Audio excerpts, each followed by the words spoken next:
Isang dalagang nawala sa disyerto.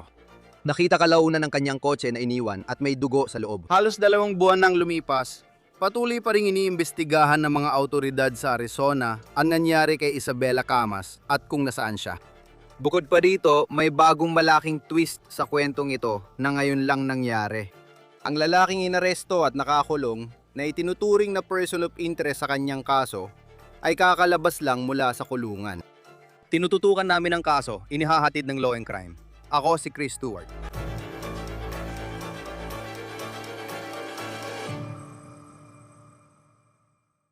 O guys, sandali lang, totoong krimen ang pag-uusapan natin. Sa tingin ko, mahalagang pag-usapan ang mga kasong ito. Pero, alam naman natin nakakatakot talaga ang mga ganitong paksa. Mahirap talakayin ng ganitong kwento at maaaring mapaisip ka tungkol sa sarili, pamilya o sitwasyon mo. Gusto kong ipakilala ang sponsor ng episode natin ngayon. Dahil hindi masayang isipin ang life insurance.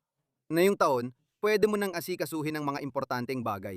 Ang pulisya ay nagbibigay proteksyon at kapanatagan sa pamilya mo. At hindi kailangang komplikado. Ang Fabric by Gerber Life ay term life insurance. Ibig sabihin, maaalagaan mo ang pamilya mo ngayon. Ginawa ito para sa abalang magulang tulad mo. Online at ayon sa schedule mo. Pwede ka nang makakuha ng coverage sa loob ng 10 minuto nang walang health exam. Kung may mga anak at bata ka pa, na yun ang best time para sa mababang rates. Nag-aalok ang Fabric ng flexible at dekalidad na pulisiya na abot kaya para sa pamilya mo. Plus, 30 araw na money back guarantee. Sumali sa libu-libong magulang na nagtitiwala sa Fabric para sa proteksyon ng pamilya. Mag-apply agad sa meetfabric.com/OTC. Yan ay MEET, fabric.com/OTC. Totoong bangungot ang pinagdadaanan ng pamilya ni Isabela Camas. At sinabi nila sa mga lokal na media station na sa kabila ng lahat, patuloy pa rin silang umaasa na siya ay buhay pa at babalik pa rin siya sa kanilang tahanan. Habang nangyayari ang bahaging yon, may malalaking tanong tungkol sa lalaking inaresto kaugnay ng kaso ni Isabela. 8 linggo sa kustodiya ang lalaking ito, ngunit nakapagpiansa na siya kamakailan at malaya na ngayon. Ngayon, bago ko talakayin ang bahaging yun ng kwento, gusto ko munang simulan mula sa umpisa ang kasong ito. Kung hindi mo pa alam ang kwentong ito mula Phoenix area, tungkol ito kay Isabela Camas at isa sa mga video na in-upload niya sa TikTok. Siya ay 21 taong gulang at hindi na siya nakita mula noong Enero 1. Ito ay larawan na inilabas ng pulisya sa Avondale, Arizona, kanluran ng Phoenix. Larawan ito ni Isabela Camas sa Quick Trip gasolinahan, alas 3 ng hapon ng Enero 11. Kinabukasan, hindi siya pumasok sa trabaho. Doon napansin ng mga tao na baka may nangyari kay Isabela. Makaraan ng 2 araw, nakita ng pulisya sa Phoenix ang pulang Hyundai Sonata niya. Pero hindi pa rin natagpuan si Isabela. May ilang kalatandaan na nagdulot ng pangamba na baka nasa panganib siya. Naglabas ang pulisya ng turquoise alert para kay Isabela. Para sa mga nasa hustong gulang na nasa panganib na di sakop ng amber o silver alert. Ngayon, ano ang natuklasan ng pulisya sa loob ng kanyang sasakyan na lalong nagpalala ng pag-aalala sa kasong ito? Ayon sa pulisya, Sa loob ng sasakyan ay may napakaraming dugo at ang dugo raw na yon ay tumugma kay Camas. Ngayon, nawawala pa rin ang upuan ng pasahero ng sasakyan at hindi pa natatagpuan hanggang ngayon. Pag-uusapan natin ang ilan sa mga ibang bagay na natagpuan sa loob ng sasakyan na maaring maging mahahalagang pahiwatig sa inaharap sa ilang sandali lamang. ngayon ginamit ng pulisya ang surveillance video para matunton kung saan napunta ang sasakyan matapos mawala si Camas. Noong Enero, 12 yon ang araw na hindi siya pumasok sa trabaho. Nakita ang sasakyan sa gasolinahan sa Globe, Arizona. At malayo yon kung alam mo ang Maricopa County sa Phoenix area mula sa huling lugar na nakita siya. Huling nakita siya sa Avondale, Arizona na nasa kanluran ng Phoenix. Sa Globe, Arizona naman sa silangan ng Phoenix, nakita ang sasakyan sa gasolinahan. Ngayon, siya ang lalaking sinasabing nagmaneho ng sasakyan isang araw matapos huling makita si Isabela. Tommy Rodriguez. Siya ay 39 na taong gulang at ayon sa pulisya, may romantikong relasyon sila ni Isabela. Ngunit iginiit ng kanyang pamilya na hindi seryoso ang kanilang relasyon. Sinabi ng ina ni Isabela sa KTVK-TV sa Phoenix na si Rodriguez ay mas parang umano'y stalker kaysa nobyo. Ayon sa mga dokumento ng korte, Ilang buwan pa lang magkakilala ang dalawa. Sinuring ABC 15 sa Phoenix ang mga dokumento At sinasabi nila na ang magkasintahan ay umano'y nag-away isang araw bago huling nakita si Camas sa gasolinahan na yon sa surveillance video. Sige, pag-usapan natin si Rodriguez at ang alam natin tungkol sa kanya dahil nakakabahala rin ito lalo na't siya ay itinuturing na person of interest na yon sa pagkawala ni Comas. Dahil ang taong ito ay may marahas na nakaraan. Iniulat ng lokal na media na noong 2002, si Rodriguez ay 15 taong gulang pa lamang nang umano'y barilin at mapatay niya ang isang nursing student sa Phoenix. Umamin siya sa kasong second-degree murder at nakulong siya ng maigit 12 taon.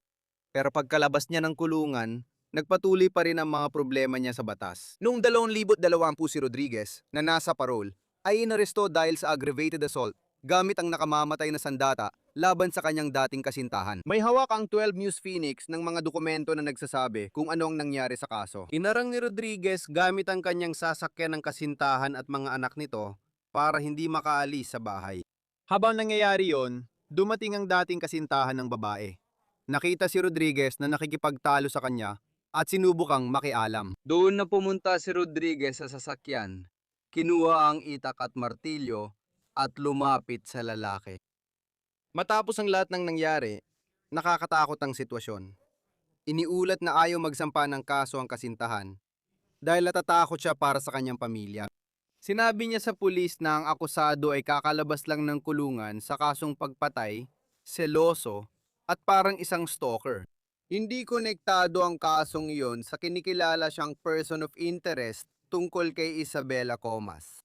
Kapag narinig mo ang linyang iyon, maiisip mo agad ang takot na idinulot niya sa babaeng niligawan niya noong 2020 at ang mga tanong sa kasong ito na hanggang ngayon ay walang sagot. Sa kaso ni Isabela, inaresto si Tommy Rodriguez dahil sa paratang naninakaw at sinira niya ang sasakyan nito.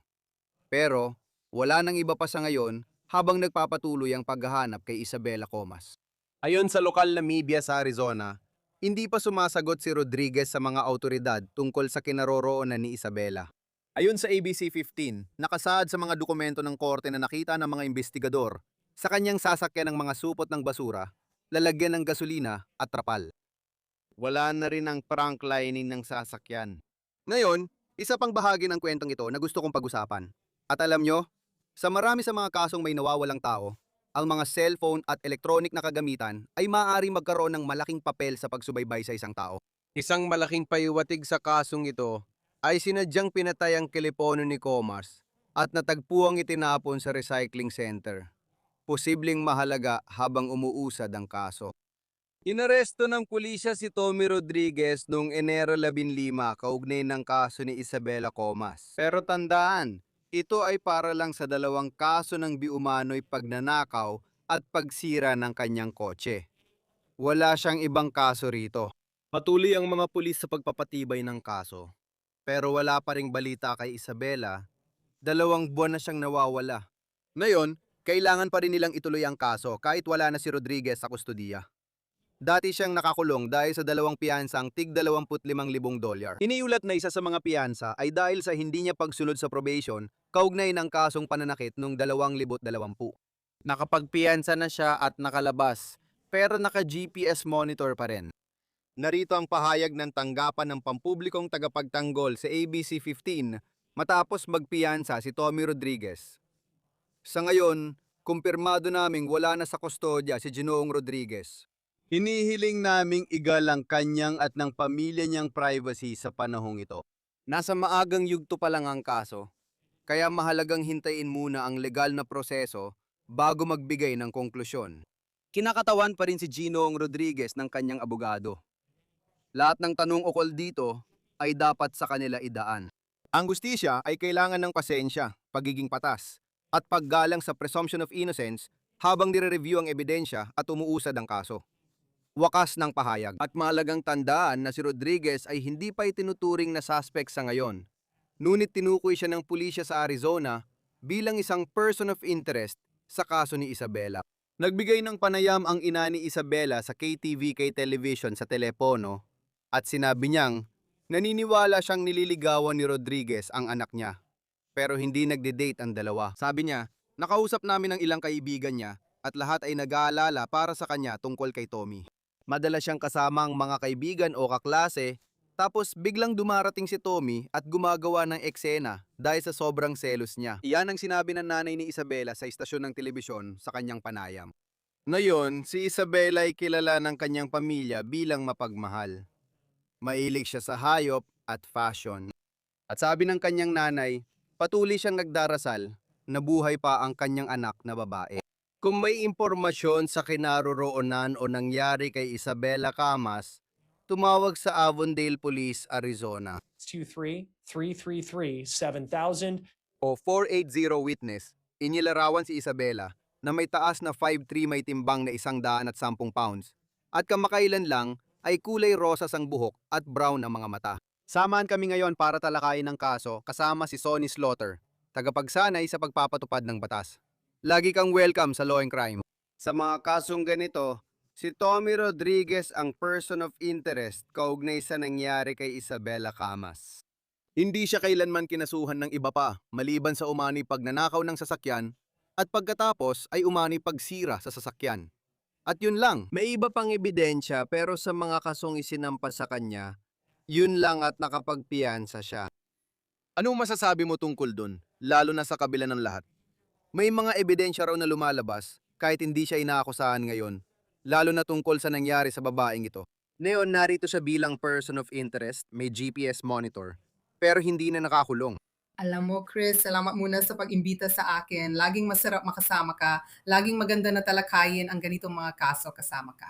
Sa tingin ko, nakakabahala at nakakagambala talaga ito sa komunidad. Dapat itong maging babala para sa komunidad kapag may mga piyansa na hindi makatarungan based sa alam natin. Ngayon, syempre hindi natin alam ang lahat, pero mula sa pananaw ng investigasyon, mukhang may hindi pagkakatugma sa pagkawala ng dalagang ito ang kanyang sasakyan at hindi natin alam kung paano siya nawala, kung kasama ba ang kanyang sasakyan o wala. Hindi ko yon na ipaliwanag ng maayos, pero ang katotohanan na hawak niya ito, nasira niya ito. Meron siyang mahabang kasaysayan, sobrang habang kasaysayan, simula pa nung siya ay menor de edad, kung saan siya ay nakapatay ng tao, at mayroon siyang ganitong marahas na kasaysayan. Nag-alala ako na isipan pa ng hukom na bigyan siya ng $5,000 na piyansa. Piyansa. Hindi garantisadong piyansa. Walang cash bail. Kaya nabayad siya ng $2,500. Pasensya na, ang piyansa ay $25,000 pero nabayad lang siya ng $2,500. Nakalabas siya. Naka-ankle monitor siya na alam naman natin kung paano gumagana yon minsan na pwedeng gumalaw ang mga tao kahit suot o hindi suot yon. Hanggang ngayon, hindi pa rin natin alam kung nasaan ang dalaga. Nakakabahala ito at sa tingin ko, dapat mabahala ang komunidad. Dahil alam ko na iba-iba ang mga patakaran depende sa lugar. At sa kasong ito, wala siyang kinakaharap na kaso. At hindi natin alam kung ano nangyari kay Isabela Camas. Hindi natin alam kung siya ay buhay pa. Marami pag-aalala, pero wala naman siyang kasong pagpatay. Isa lang siyang lalaking inakusahan ng pagnanakaw at pananira ng kotse. Base sa nakasulat sa papel, yun lang talaga. Gaano kalawak ang pwedeng tingnan ng mga hukom lampas sa nasusulat sa dokumento? Kung ito lang ang mga kasong isinampa laban sa kanya sa ngayon, alam mo, hindi naman natin sinasabing hindi patas. Pero kung hindi naman siya kinasuhan ng pagpatay, bakit kailangan pa siyang ikulong ng mas matagal o bigyan ng mas mataas na piyansa kaysa doon? Paano makakarating ang isang hukom sa ganoong desisyon kung hindi naman yon ang kasong isinampa laban sa kanya? Maganda ang tanong mo. Ayon sa konstitusyon, ayaw nating lumabis ang kapangyarihan ng mga hukom. Nasabi ko na ang lahat, pati yung kanina. Pero ang ayaw mo talaga sa mga hukom ay yung sumosobra sila. Ayaw mo may hukom na lumalabag sa karapatang konstitusyonal ng kahit sino. Ayaw mo rin ng mga hukom na hindi tinitingnan ang katotohanan based sa ipinakita sa kanila. Kahit na ginawa ko na lahat ng koneksyon, ang hukom ayon sa batas at konstitusyon ay maari lamang talakayin ang kung ano ang nasa harap niya o nila. At nakakalungkot, hindi sapat ang napag-ugnay lang investigasyon para magawa pa ng hukom ang higit pa sa kasong ito. Kung tungkol ito sa kotse, pagnanakaw o pinsala, makatwiran ang $5,000 doon. May saysay talaga ang GPS monitor dahil kailangan mong subaybayan ang isang tao na may kasaysayan ng marahas at delikadong pag-uugali. Kahit na hindi natin alam kung ano nangyari sa sinasabing biktima o posibleng biktima, maaring hindi lang siya makapag-ugnayan sa mga tao o ayaw lang niyang makipag-usap kanino man. Dahil pakiramdam ko may konstitusyonal itong argumento. At saka, kung kapitbahay ka ng taong ito, alam mo yon, parang wala akong pakialam sa mga palitan ng opinyon sa law school na pwedeng pag-usapan tungkol dito. Ito ay isang tao na nahatulan ng pagpatay. Isang tao na may kaso ng pananakit. Alam mo yon? Isang nakakatakot na insidente ng pananakit na nangyari noong 2020 at nasa probasyon pa rin siya dahil doon. Naririnig mo na ngayon ang detalye ng pagkawala ng Belaga. Pero wala siyang sagot tungkol dito. May dugo sa kotse. Wala ang upuang pangpasahero. Wala rin ang liner ng trunk ng kotse. May mga trapal sa loob ng kotse. Parang ang dami talagang bagay na kung ikaw ay isang tao na nasa paligid nito, kung ikaw ay bahagi ng komunidad na ito, talagang nakakabahala na pinapayagan pa rin lumabas ang taong ito. Kahit pa naka-GPS monitor siya, lalo na kung isasaalang-alang ang kanyang kasaysayan. At tama ka talaga na siyang bumabalik sa sinabi ko nung una. Nakakabahala talaga ito. At kahit na matagal ang mga investigasyon, matagal din ang pagkuha ng mga totoong ebidensya, dapat talagang mabahala ang mga tao sa komunidad. Dapat silang mabahala at maging mapagmatsyag. Iminumungkahi ko na kung may mga kamera sila o kung may mga alagang hayop na maaaring magsilbing alarma, dapat ay meron sila ng mga iyon. At dapat alam ng mga tao kung sino siya. Nakikita natin ang larawan niya.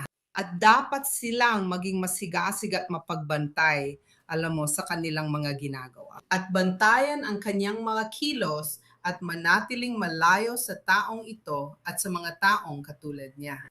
Dapat nilang malaman tulad natin kung sino ang mga taong nasa paligid natin. At alam mo, madalas nagbabalat kayo ang mga tao. Pero ang taong ito, kahit siya ay nagkasala ng pagpatay o hindi, ay may hilig sa krimen at kriminal na pag-uugali. Dapat sapat na ito para sa mga tao sa komunidad.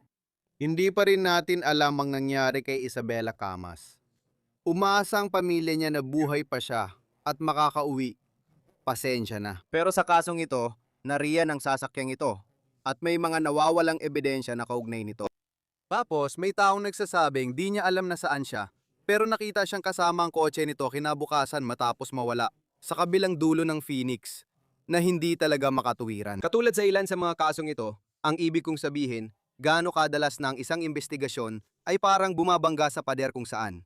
Mula sa labas, parang alam mo na ang katapusan, pero yung daan papunta doon, kulang ka ng mga mahalagang piraso. Paano nga ba ginagawa ng mga miyembro ng law enforcement bukod doon sa malaking sandali na nakakalutas ng kaso? Paano sila nakakarating mula point A papuntang point B kung may mga nawawalang detalye sa daan? Kailangan talaga nilang maging tutok at masigasig.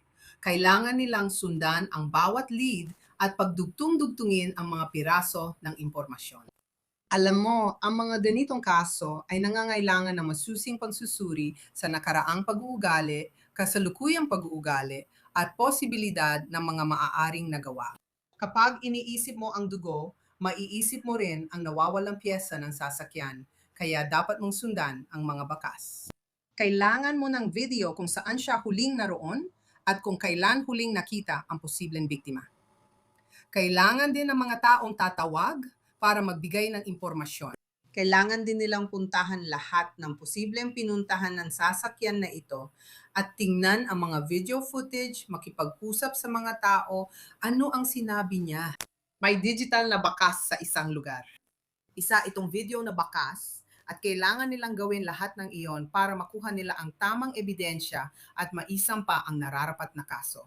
Dahil muli, ang ayaw natin ay ang mga piskal at hukom na sumusobra, naglalagay ng sobrang kaso at mga hukom na hindi sumusunod sa konstitusyon. Kaya dapat may matibay na paraan ng investigasyon ang mga tagapagpatupad ng batas. At kung may nakakaalam kung nasaan ang sinasabing biktima, pakiusap, ipaalam ito sa iba. Tumawag sa 911. Kung nakikinig siya, makipag-ugnayan sa kahit sino at ipaalam na ligtas ka dahil kung hindi, mukhang ito ay isang sitwasyon na maaaring magtapos sa masama. Totoo yan. At nagulat din ako na nawawala ang upuan ng pasahero sa sasakyan. Alam mo, may mga kaso na hindi mahanap ng mga pulis ang kotse. Alam mo yon, ang buong sasakyan. Pero parang napakakaiba at napakalaking ebidensya naman nun para itago. Ibig kong sabihin, ano napansin mo tungkol doon? Parang alam mo yon, lalo na based sa dugo na nakita sa kotse. At napakahalagang ebidensya nun, pero napakakaiba rin na bagay na subukang itago. Kaya? Oo, sa ngayon ako. Dati rin ako nagkakarera ng kotse noon. Kaya kung tinanggal ang car seat, iniisip ko na dalawa lang ang posibleng lugar. Sa disyerto, kung saan mo ito itinapon, o kailangan ng magsimulang maghanap sa mga junkyard, ibig sabihin, yon ang dapat ginagawa ng mga pulis. Kailangan nilang maghanap sa mga junkyard. Kailangan nilang maghanap sa mga tapunan ng basura. Kailangan nilang maghanap sa mga disyertong lugar. Suriin ang black box ng kotse. Saan napunta at gaano katagal nawala ang kotse. Siya ang nagmaneho. Pinaagan ba niya siyang magmaneho ng kotse bago ito? Nakakabahala at nakaka-alarma na hawak niya ang kotse niya at hindi natin alam kung nasaan siya. Siya ba yung tipong hahayaan na lang siyang kunin ang kotse at umalis kahit wala naman siyang ibang masasakyan? Hindi yon makatuwiran. Pero ang tanggalin ang upuan ng kotse, kung hindi ka naman nagra-racing, kasi isa yon sa mga ginagawa namin noon sa drag racing, dahil gusto mong bawasan ang bigat ng kotse. Gusto mong magaan ang kotse mo kapag ginagawa mo yon. Dati, illegal ang drag racing. Pero kapag quarter mile ang takbuhan, ayaw mo ng mga ganong gamit sa loob. Mabigat din ang upuan ng kotse. Kaya tinatanggal mo ang mga upuan ng kotse, minsan pati likod na upuan at iba pang pwedeng alisin para gumaan at bumilis ang takbo. Hindi naman siya nagra-racing. Sinabi ko na lahat iyon. Alam din natin na hindi siya nagra-racing ng kotse, kaya tinatago niya ang ebidensya at naniniwala akong may kaugnayan ito sa krimen. May nangyaring hindi maganda. Talagang may nangyari. Mukhang ganun nga. Lalo na't nakita ang dugo niya sa kotse hanggang sa punto na sinabi ng mga pulis na parang nagkaroon siya ng pinsala na hindi na niya kayang malampasan. Na talagang nakakabahala. Medyo nakakabigla mula sa mga pulis. Makikita mo habang binubuo nila ang kaso. Na yan na nakalabas na siya at itinuturing siyang person of interest, maaaring may malaking paliwanag sa tungkol dito. Hintayin natin at tingnan. Pero sa tingin ko, hanggang saan kaya ng mga pulis ang pagmamanman kung alam na nilang nakalabas na siya? Oo, may GPS monitor siya at pinapanood kung babalik siya sa mga lugar na posibleng kaugnay ng kaso. Dapat may pagmamanman na sila ngayon, pero kailangan mag-ingat na hindi sumobra. Siya rin, kasi baka lumabag na yon sa mga karapatan niya, maliban na lang sa may iba pa siyang kaso. Kaya may karapatan silang pigilan siya, tanungin siya. Nilabag niya ang ilang utos ng korte at may record na siya noon. Kaya pwede siyang pigilan, pwede siyang tanungin. Nakulong na rin siya dati. Kung may probasyon pa siya, pwede pa rin nilang gawin yon. Pero ang pagsunod sa kanya at pagtukoy kung saan siya dati, lahat ng mga bagay na yon ay talagang mahalaga. Dapat nilang ginagawa lahat ng yon. At ang mga taga-GPS na nagmo-monitor sa kanya, kailangan talagang nakatutok sila. Kasi minsan, ang mga taong naka-GPS ay hindi na mo-monitor ng tama. Pwede nilang alisin ang mga monitor. Kailangan nilang mag-check-in at nasa tamang lugar sa tamang oras. Kailangan subaybayan nila ang lahat ng ito sa kanya. Kaya kung makita natin ang dalagang ito, alam mo, sa kahit anong paraan, buhay man siya o hindi, pwede nilang balikan lahat ng galaw niya nung suot niya ang monitor at kahit saan sila maaring nagkasama. Tinitingnan ko rin ang kasaysayan niya. At totoo namang may mga taong nakakabawi matapos magkamali noong bata pa sila. Kung pumatay ka ng tao nung 15 ka pa lang nung 2002, tapos humigit kumulang 12 taon lang ang nabilanggo mo. At pagkatapos ay, nagkaroon pa siya ng isa pang insidente. Noong 2020 na isang kaso ng pananakit, pati na rin ang karahasan sa tahanan. Mukhang patungo na talaga sa insidenteng ito kung saan siyang person of interest at may tila pattern na. Sa palagay ko, ganito rin ang magiging tingin ng marami sa labas sa ganitong pangyayari. At parang mukhang hinayaan lang ang insidente noong 2002 kung saan nahatulan siya ng murder at pagkatapos ay nagkaroon pa siya ng pagkakataon na mapasama sa sitwasyon noong 2020. Heto na naman, may bago na namang insidente na sangkot siya. Paano kaya hindi pa rin siya nakakulong ng matagal? At sang-ayon ako. Sang-ayon ako sa lahat ng iyan. Lahat ng tanong na yan ay mapapaisip ka kung ano nga bang ginagawa ng sistemang panghukuman sa malawakang pagkakakulong. At gusto natin na ang mga nagkasala ay makulong at magbago, pero minsan hindi naman sila nagbabago. Ang pattern ng kanilang pag-uugali ay talagang isang palatandaan kung paano sila kikilos sa hinaharap. At ito ang nakikita natin sa taong ito. Na ang pattern ng kanyang pag-uugali, mas malaki ang tendensya niya sa karahasan kaysa sa hindi paggawa ng masama o pananakit sa iba, kaya siya ay isang banta. Kaya ano ang dapat nating gawin sa mga taong nagbabanta at marahas? Mga taong may ganitong uri ng record. Bukod sa pagmamanman, dapat silang makulong ng mas matagal, pero hindi pwedeng lumabis dahil kapag natapos ang sentensya, tapos na yon. Pero ang individual na ito. Sa tingin ko pa rin, kahit na wala silang lahat ng ebidensya, hindi nila dapat pinayagan na makalabas siya at makagalaw na may piyansang $25,000. Pwede sanang mas mataas ang piyansa. Pwedeng itaas ng hukom ang piyansa. Pwedeng itaas ng taga-usig ang piyansa. Kaya kung sino man ang nagdesisyon na huwag gawing mas mataas ang piyansa para mapanatili siyang nakakulong ng mas matagal hanggang makakuha pa sila ng dagdag na impormasyon, nakakabahala pa rin iyon. At sa tingin ko, dapat malaman ng publiko. Dapat alam ng mga tao kung sino ang gumagawa ng mga desisyon at kung paano ginagawa ang mga desisyon. At sana'y matagpuan nila ang dalagang ito. Kung siya ay nasaktan ng labis na naging napakadelikado, kaya sinabi ng mga otoridad na maaaring hindi na siya makarecover, ibig sabihin, hindi na sila naghahanap para sa pagsagip. Nakatuon na sila sa pag-recover. Ang ibig nilang sabihin sa recovery ay bangkay. Oo, at talagang nakakalungkot ang sitwasyon. Isipin mo para sa pamilyang ito, halos 2 buwan na mula nang huling makita si Isabela Comas at araw-araw nilang pinagdadaanan ito. At makikita natin kung ano ang susunod na mangyayari sa investigasyong ito na talagang magpapatuloy pa rin. Sonny Slaughter, tagapagturo sa pagpapatupad ng batas, laging ikinagagalak naming makasama ka dito sa Law and Crime. Salamat sa pagdalo mo rito. Salamat sa pag-imbita sa akin. Iyan na po ang pagtatapos ng On The Case na inihahatid ng Law and Crime. Mag-subscribe po kayo sa amin sa YouTube at Spotify. At ngayon ay napapanood na rin kami sa Peacock. Ako po si Chris Stewart. Magkita-kita tayo sa susunod.